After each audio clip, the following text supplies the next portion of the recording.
Welcome back to Basin Motorsports for another day here in the garage.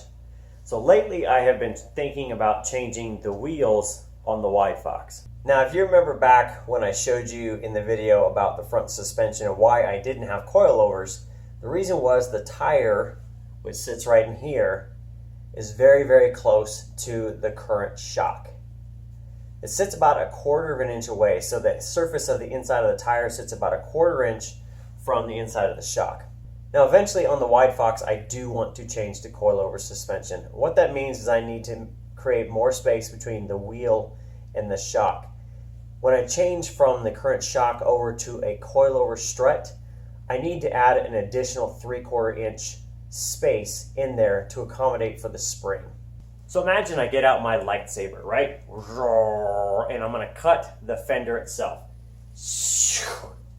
And I make a sliver directly vertically down through the hub and everything else.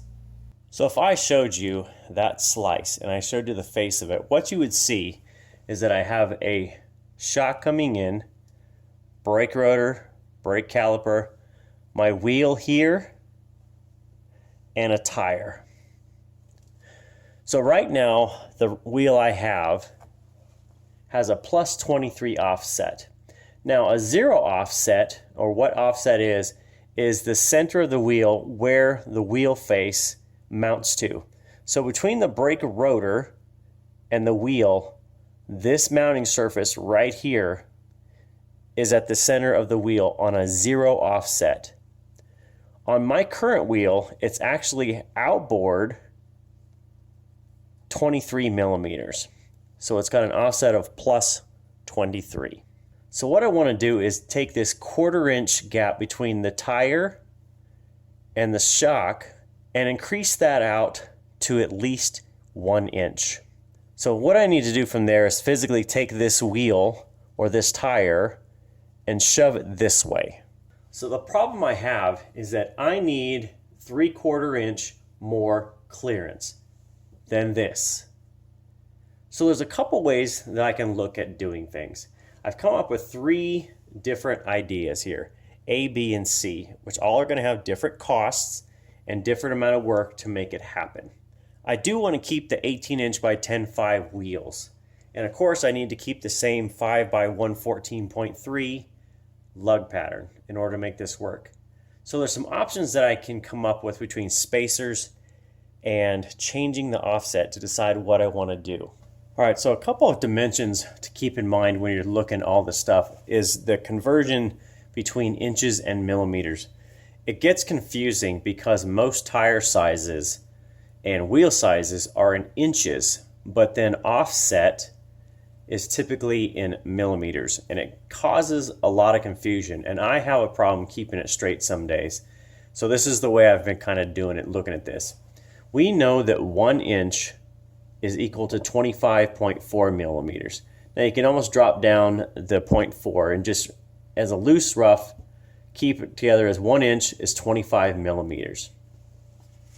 So I know that in order to get an additional 3/4 inch, I need an adjustment of 19 millimeters in order to get this wheel shoved off to the outboard side. So I came up with 3 ideas to give me an additional 3/4 inch. I'm going to go through each of those and kind of tell you how they offset and the cost involved with each plus the work. And at the end, maybe I go with one, maybe I don't, but at least you'll understand the logic that I've kind of got going through my head on them. So the first option of how I'm going to accomplish getting 3/4 of an inch more clearance is I thought about changing the offset from the current wheel 19 millimeters, and that's going to go inboard, so it's negative. Remember the 19 is going back 3/4 of an inch, so if I get this 3/4 of an inch here, I take this offset of plus 23, I decrease it by 9, so essentially I'm going to go back to a plus 4 offset. So I would take this face, move it inboard this way, which then should take the wheel outboard itself. So I'm adjusting the ratio of this compared to this, so this is going to go in while that goes out. Now in order to do that, what I'm going to have to do is buy new wheels. Now typically a lot of wheel manufacturers are not going to have a wheel in stock that has a +4 offset or even a 0 offset in an 18 by 10.5. In order to get that done, it's going to be a custom wheel, and at that point you're probably talking thousands of dollars to have a custom set of wheels. So one thing to keep in mind on this is that I am not running staggered wheels. My wheels are the same size front to rear. So while this change itself may do great for the front, shifting everything outboard, it may cause me a problem on the rear. I like to rotate my tires back and forth to keep the tire wear down and get the longevity out of them. So doing this may actually cause a lot of problems, and I may have to change the rear offset in order to accommodate the flares on the back. This is something I have to look at before I actually place an order to get something back to a 0 offset or a +4 or something in that range. Now option B is also going to be a new set of wheels. While option A is a new set of wheels, but they were really hard to find or going to be a custom offset, option B would be a different set of wheels from a different brand than I currently have. I looked today at a company that had an offset of +12 in an 18 by 10.5 wheel.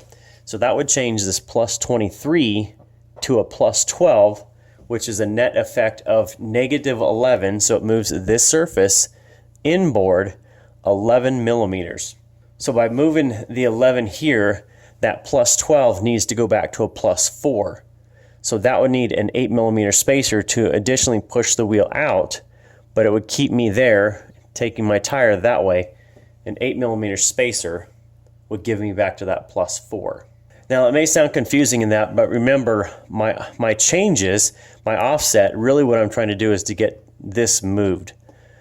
So by adding a spacer in here, I'm basically going to take this whole wheel and move it outboard because I'm putting a block in between the caliper and the rotor, and I'm going to be moving that outboard with the spacer in there.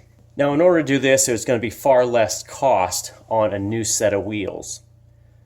It will be a cost for a spacer, and typically you won't find them in an 8 millimeter. You'll find like a 9. Now a 9.5 millimeter spacer or 9 millimeter is equivalent to 3/8 of an inch. And a lot of times most spacer manufacturers and wheel manufacturers don't want you to use stock studs without longer studs if you go over the 9.5 or 9 millimeter spacer, which is 3/8 of an inch. So if I add an 8 mil spacer, which is less than that, less than this, I should be okay, keeping fingers crossed on thread engagement, that I won't need to add longer studs into the front spindles. So option A is definitely the most costly with a completely custom set of wheels. Option B definitely is going to have some costs with a new set of wheels if I get this offset plus a spacer, but I don't have to do any extra work on adding in longer studs in the front hubs and spindles. Now option C is probably going to be potentially the cheapest. Option C is going to keep my current wheels on everything else. So it'll keep the +23 offset, but I still need to move it outboard by 3/4 of an inch to get my additional 19 millimeter space between the tire and the shock. So all I'm going to have to do, as easy as it sounds, is add in a 3/4 inch spacer. Now again, this spacer is going to go between your hub here, and it's going to push your wheel out, which will take this clearance outboard by 3/4 of an inch. Something to keep in mind is when you move everything outboard, obviously your fender down here is going to come down, so you'll have to keep that in mind if that is going to be a concern, especially front to rear. And this 3/4 inch spacer is going to require longer studs. It's way beyond the 3/8. So in here I'm going to have to remove the hubs out, add in longer spacers, which is additional work, and then purchase the spacers themselves. So looking at the cost of each, obviously it's going to be pretty easy to buy this, other than it's going to be really expensive. This one's going to be less expensive with new wheels, adding a spacer, but thankfully no lugs. And then this one would probably be the cheapest, potentially, by not changing any of the wheels and tires I have today. Add a spacer, the longer studs, because I'm longer than this safety margin of thread engagement.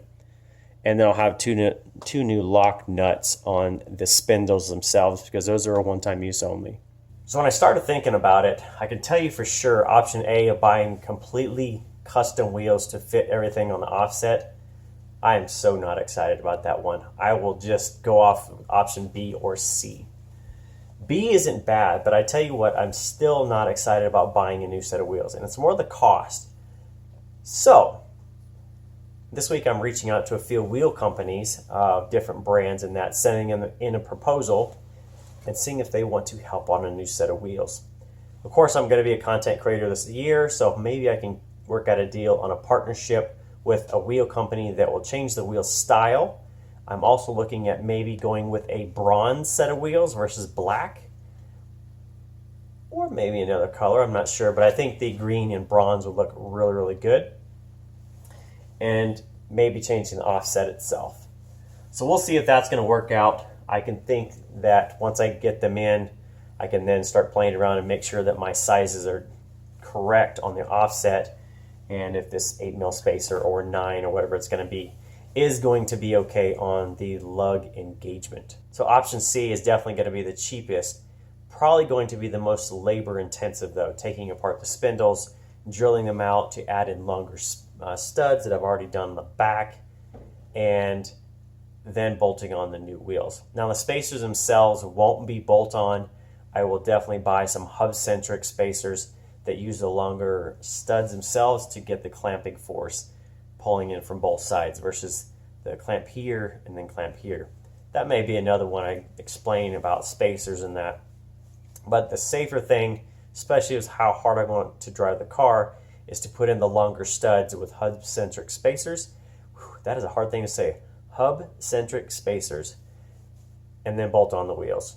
So what will be the winner between option B and C when I'm ready to go to coilovers? I don't know yet. But if I do get a new set of wheels this year, I'll definitely share with you guys. And hopefully, this logic that I just went through makes sense. Now, if you notice throughout the whole video, the numbers have changed because every time I have said this, it seems like I always check my math and I go, that's not right. It can get pretty hairy doing all these back and forth, trying to move things around between offset. And especially if you start talking about backspace, that's a whole nother conversation. But if any of this math and that doesn't make sense, or if you think that I'm full of baloney, you can drop a message down in the comment. I'll take the advice, I'll take the criticism, because even here, it still might not be correct. Who knows? But that's it, guys. Thanks for watching. Hopefully it makes sense. If not, let me know. I'll see if I can explain it better or worse and confuse you more. That's it for this time. Thanks for watching, liking, and subscribing. Basin Motorsports. See you next time.